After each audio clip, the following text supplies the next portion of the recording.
नमस्कार, मैं हूं कुमार गजेंद्र। जनपद ऑन द स्पॉट में आपका स्वागत है। दिल्ली के मुख्यमंत्री अरविंद केजरीवाल लगातार दिल्ली के खजाने को लुटाने पे लगे हुए हैं। लुटाने पे इसलिए लगे हैं कि बार बार वो गलतियां करते हैं, बार बार वो कुछ ऐसा करते हैं कि जिसकी वजह से वो उनके उनके पीछे कोर्ट पड़ जाती है, कानून पड़ जाता है, और बार बार वो अपने बचाव में बड़े बड़े वकीलों को खड़ा करते हैं, और उन वकीलों को मोटी मोटी जो फीस दी जाती है वो फीस किसी और की नहीं, वो दिल्ली के टैक्स पेयर की फीस है। दिल्ली के टैक्स पेयर का पैसा है, दिल्ली के खजाने का पैसा है, जिन्हें वो वकीलों में अपने बचाव के लिए लुटा रहे हैं। वकीलों में भागना, कोर्ट भागना, ये शायद आम आदमी पार्टी का सगल बन चुका है। उनका लगभग हर आदमी किसी ना किसी मामले में कोर्ट दौड़ रहा है। ये पिछले दिनों आपने देखा होगा, प्रधानमंत्री नरेंद्र मोदी की डिग्री मांगने के मामले में जिस तरीके से वो हल्ला काट रहे थे, प्रधानमंत्री को लगातार अनपढ़ बता रहे थे, लगातार अनपढ़ राजा कह रहे थे, वो सारा मामला उन्हें जिस तरीके से महंगा पड़ा, उसके लिए अब वो जान बचाते हुए घूम रहे हैं कि कहीं उन्हें जेल में ना ठूंस दिया जाए।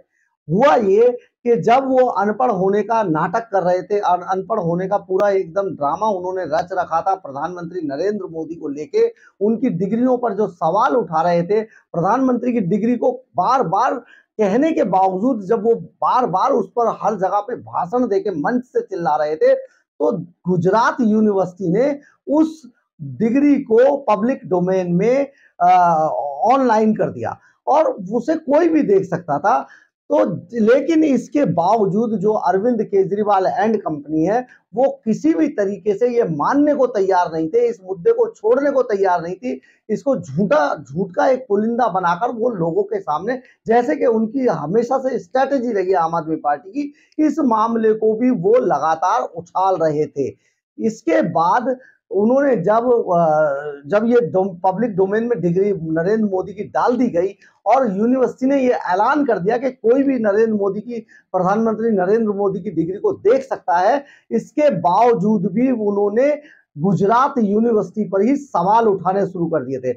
इससे चिढ़कर जो गुजरात यूनिवर्सिटी के पीयूष पटेल हैं, उन्होंने इस मामले को लेकर कोर्ट में इनके खिलाफ मानहानि का दावा किया था, मानहानि का मुकदमा दायर किया था गुजरात कोर्ट के अंदर। और इस पर गुजरात कोर्ट ने अरविंद केजरीवाल और संजय सिंह को बाकायदा सम्मन भेजे थे कि आप इस तारीख को आकर पेश हों, आपके खिलाफ यहाँ पर एफआईआर दर्ज हुई है, मुकदमा है। लेकिन ये इतने शातिर लोग हैं, दोनों के दोनों भाग कर ये गुजरात में जब ये कई बार इन्होंने नेग्लेक्ट कर दिया सम्मनों को, और जब ये वहां नहीं पहुंचे तो ये अपने बचाव में जब इन्हें लगने लगा कि कोर्ट इन्हें छोड़ेगा नहीं, तो ये दौड़े दौड़े सीधे, देखिए, सारी अदालतों को, स्टेट की सारी अदालतों को पीछे छोड़ते हुए, सारे कानून को ताक पे रखते हुए सीधे ये सुप्रीम कोर्ट पहुंच गए। इन्होंने सुप्रीम कोर्ट में बाकायदा अपील की और सुप्रीम कोर्ट से ये मांग की कि उन्हें गुजरात कोर्ट से बचाया जाए, उन्हें सम्मन भेजा है और गुजरात कोर्ट इन्हें जेल भेज देगा, इसलिए इनका बचाव किया जाए। लेकिन सुप्रीम कोर्ट ने इनको करारा तमाचा मारा और इन्हें आगे की राह दिखाते हुए सुप्रीम कोर्ट ने सख्त लहजे में सख्त टिप्पणी करते हुए इन्हें कहा कि आपका मामला गुजरात कोर्ट का है, इसलिए आपको गुजरात कोर्ट में ही जाना पड़ेगा और आप संबंधित अदालत में जाइए, बजाय इधर उधर भटकने के, वहीं से आपको जो भी होगा वहीं से होगा। अब इनके पास कोई रास्ता नहीं बचा, तो ये भागे भागे इन्होंने फिर भी जो अदालत थी, जो संबंधित अदालत थी, उसमें तब भी नहीं गए। उसके बाद ये सत्र अदालत में पहुंच गए, वहां पर इन्होंने फिर अपील कर दी। अपील करने के बाद क्या हुआ कि सत्र अदालत ने भी वही टकासा जवाब दिया कि आपको यहां से राहत नहीं दी जा सकती है, आप सीरियल ऑफेंडर हैं, आप लोगों पर इसी तरीके के आक्षेप लगाते हैं, इसलिए आप संबंधित अदालत में ही जाकर गुहार लगाइए, वहीं पिटीशन फाइल कीजिए। अब इन्होंने जब देखा, क्योंकि संबंधित जो अदालत है वो इन्हें किसी भी हाल पर छोड़ने वाली नहीं है, इनके झूठ को पकड़ा जा चुका है, ये वहां से सीधे जेल ही भेजे जाएंगे। इस बात को अरविंद केजरीवाल और संजय सिंह जानते हैं। ले इसी कारण ये लोग वहां ना जाके अब इन्होंने एक बार फिर से गुजरात हाई कोर्ट का दरवाजा खटखटाया है।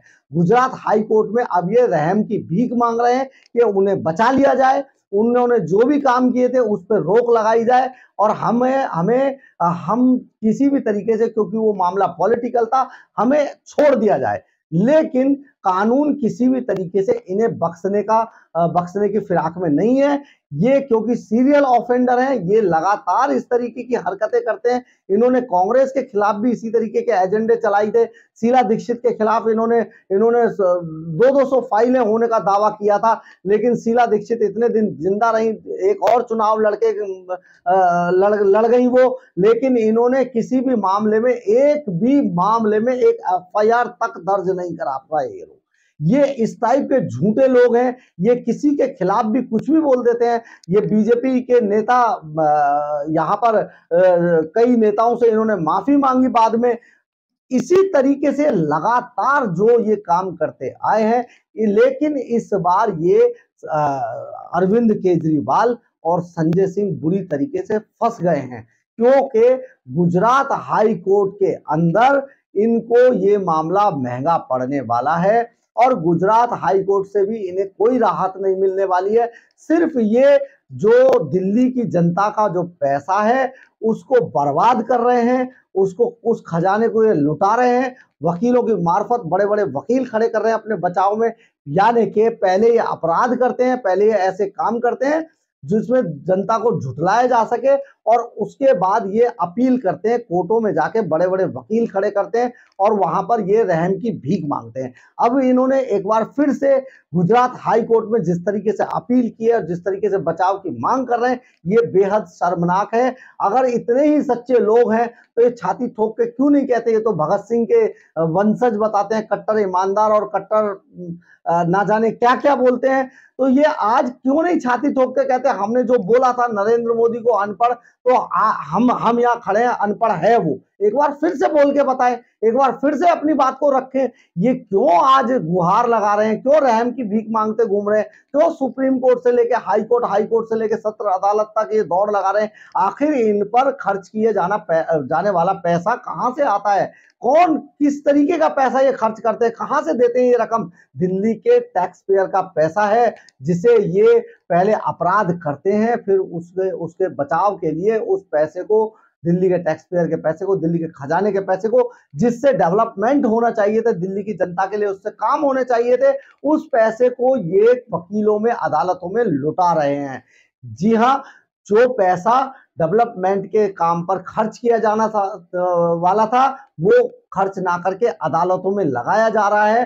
डेवलपमेंट दिल्ली के अंदर पिछले 10 सालों के 9 सालों के अंदर एक ईंट नहीं लगाई गई, एक स्कूल नया नहीं बना। नए स्कूल की बजाय इन्होंने कमरे कर दिए, क्लासरूम बना दिए, उनको क्लासरूम का नाम दे दिया गया। नए जो स्कूल बनाने थे, जो नए कॉलेज बनाने थे, वो एक कॉलेज खड़ा नहीं कर पाए ये लोग अस्पताल बनाने वाले थे, एक नया अस्पताल नहीं बना। दिल्ली का डेवलपमेंट पूरी तरीके से रुक चुका है, सारे वादे इनके फेल हो चुके हैं, लेकिन आज ये जेल के चक्कर में पड़े हुए हैं और इन्हें जेल से कोई नहीं बचा सकता है, क्योंकि गुजरात कोर्ट बहुत सख्त हो चुका है और साथ में जो गुजरात यूनिवर्सिटी है उसकी साख भी दांव पर लगी हुई है। इसलिए इन्हें राहत किसी भी हाल में नहीं मिलने वाली है गुजरात से। अगर आपको मेरी खबर अच्छी लगी हो तो आप इसे लाइक, सब्सक्राइब और शेयर जरूर करें, इससे हमें ऊर्जा मिलती है। जय हिंद, जय भारत।